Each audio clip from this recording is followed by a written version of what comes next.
Let's run up a milli. If you're trying to kiss ass, better get a room. If you got no cash, let the credit boom. You gotta pay tax on the revenues. What is up, guys? It's Monday, February 7th, and it's 12:05 p.m., and this is the Daily Tea. So diving right into it, XRP led gains among major cryptocurrencies on Monday as Bitcoin and Ethereum extended their recoveries after last week's favorable jobs report. So XRP, you can see that you go to CoinMarketCap, it's probably one of the top ones right now as far as gainers go. It's got to be in the top 5. So we can see here, oh, well, these ones are like more of like scams. So you can see here, looking down at the list, that on the day, 24%, 24-hour percentage, you know, Bitcoin 5%, Ethereum 4%, Binance Coin 5%. XRP is at 16%. It's the only one really in double digits. You got Dogecoin in double digits. Shiba Inu popped off. Shiba Inu might take the cake home. But you can see that, all right, like Polygon as well too. XRP is showing a lot of strength. And XRP usually is the one that's flat, not doing nothing. But this time around, XRP is putting on a show. We got 16.4%. It's definitely in the top 5 as far as gainers on the day. You can see all these are in single digit.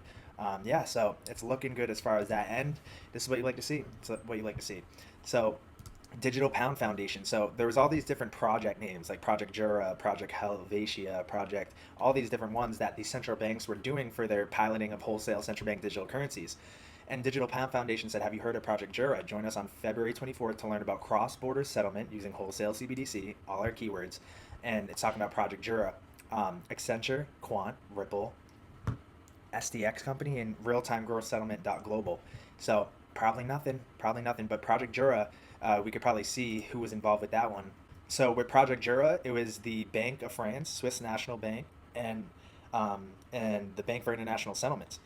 And there's so many documents I've probably shown in the past about France, the Bank of France, with their wholesale central bank digital currency pilots and trials, and they said it was successful, and they have mentioned XRP as that asset to be the bridge kind of interbank settlement for all this. So it's right in our faces. They're not going to say, hey, we're using XRP to do this. It's just going to be all the verbiage, and it's all there, and we're nearing the point of launch. And we have Digital Euro Association. So just like the Digital Pound Foundation, Digital Euro Association. So how can the euro remain important from a geopolitical perspective? This is going to be on February 10th, 2022. And look at who's involved. Like everywhere you go. Ripple right there, but CELO's involved. CELO's involved. So that's why we get into the coins that we do, because, you know, at the end of the day, when these central bank digital currencies go live and these governments and corporations and banks start using cryptocurrencies within their systems, traditional systems today, these are the ones that are going to be involved.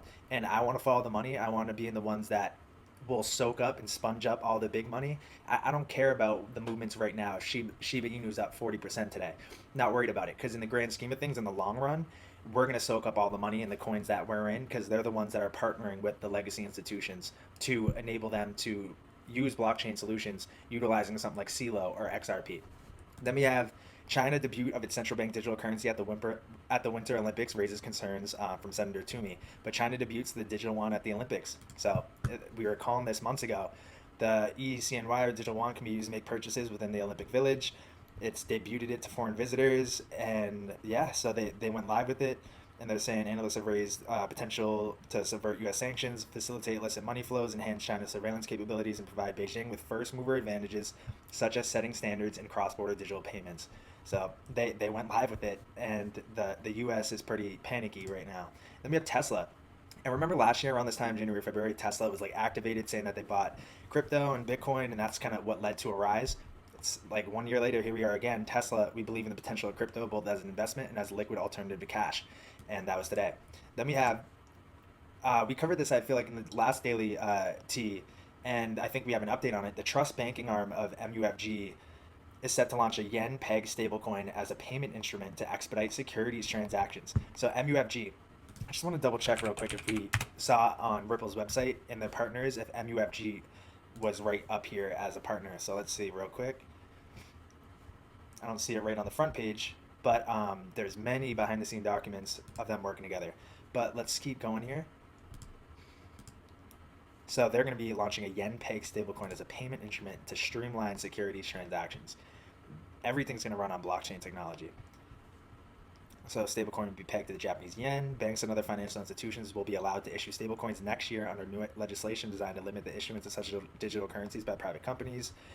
the settlement process be similar to JPM coin by US banking giant. So, and which is focused on speeding up wholesale payments such as bond transactions. So all these separate banks, like JP Morgan will have its own coin, MUFG will have its own coin, Goldman Sachs will have its own coin. But when you're trying to bridge those private kind of stable coins together, you need a third party neutral asset to be that bridge currency mechanism to facilitate that exchange. And Ripple has kind of positioned XRP to be that. And we're seeing it all take place as we speak. And then in Agartha, mission one, I believe, we learned about the petrodollar and its importance. And that's why we learned this stuff. February 5th, this, what was it, 2 days ago? This is why we learned it. And this stuff has been going on for the past couple of years. And this was stuff that I learned back then that still holds true to this day, and even more so. So Iran and Russia seek to topple the petrodollar's dominance. And we understand after going through Agartha why the petrodollar is so important. And Iran and Russia are looking to seek to topple it, the US dollar, world currencies, all that stuff. You'll learn it in Agartha. But here's just more proof that what we're learning in Agartha is so important to understand, because it's the macro big picture look. This is all playing out as we speak. Then, just like Agartha Mission 1 again, I'm telling you, February 3rd, 2022. This isn't stuff that I found and then pulled Agartha together and made it based off of this. Trust me. This is all in play. So you can see here, Mark Kurtz, managing partner at TXC Advisors, stated during today's Link to Learn that he believes XRP will be classified as an electronic special drawing rights. We learn in Agartha what a special drawing right is and the IMF and all that stuff. But he's saying he believes XRP will be classified as an electronic special drawing rights. And yeah, and then it tells you what special drawing rights are and everything like that. But then you can dive into here and see that the IMF, and you'll learn all about this in Agartha, and the connections will come together. But new IMF document released January 26, 2022. Blockchain consensus mechanisms, and we learn about consensus mechanisms. A primer for global IMF supervisors, the differences between proof of work, proof of stake, delegated proof of stake, and federated Byzantine fault tolerance, XRP, XLM, both mentioned. So here's the report right here, and you can see 2022, all this stuff, IMF, and he lays out some important quotes. So I haven't even looked at it yet, so let's look into it. So let's go in. So here's the thread. So this is a very important document, as the IMF represents a consortium of 190 countries and pushing for carbon neutral countries by 2030. They're sharing their views in which supervisors around the world will read and use this information to help form their opinion. So you can see all the member countries, basically the whole world, besides Antarctica and Greenland, it looks like, and a couple of islands over here. Basically the whole world. So if you want a video overview, this guy does one, but in here it talks about the different consensus mechanisms. Let's see. So IMF's calling Bitcoin safe but slow and expensive.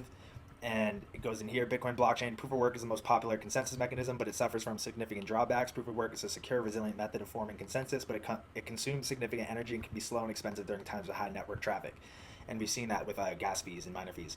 Authorities should also consider a technology-neutral agnostic approach, upskill supervisors, all this stuff. And then differences between technology neutral and technology agnosticism, explanation of what consensus mechanisms are, definitions of blockchain terminology. Goes into here, it talks about Byzantine fault tolerant. They have one consistent honest ledger. XRP and XLM are that. IMF warning, consensus mechanisms should not harm or interfere with the global aim to transition to a low carbon economy. Energy intensive methods present unacceptable risks of financial stability in society. So we're starting to see a lot of talk about banning proof of work and going with cryptocurrencies that are carbon neutral or energy sustainable sufficient. So Ripple argues it is one of the most eco-friendly currencies on the market. It's also committed to being carbon neutral by 2030. I wonder why, to align with the United Nations agenda goals. So we could see that. And then, so it's getting interesting. So the IMF has set out that the financial sector has an important role to play in the fight against climate change and seeks to support reductions in climate change risk and mitigate the impact of adverse climate events. Talks about proof of work is seen to be potentially centralizing as mathematical puzzles become increasingly complex. More powerful computing power is needed to solve them, given the large costs involved. Such technology is available only to certain individuals or entities or mining pools. So IMF thinks that proof of stake is built like the legacy system to enrich the already wealthy. And it talks about all the different consensus mechanisms. And it says federated Byzantine fault tolerant aims to solve issues of centralization with greater scalability. XRP and XLM referenced. Membership is open, control is decentralized. It creates large efficiencies for retail payments, wholesale settlements, and other functions. You guys already know the keywords. Wholesale settlements. We just looked at the digital euro or the digital pound foundation with Project Jura, cross-border settlement using wholesale CBDC. Don't even let me pull up the World Economic Forum Central Bank Digital Currency Policymaker Toolkit. You guys seen it so many times, but it's all here for us. The writing's on the wall.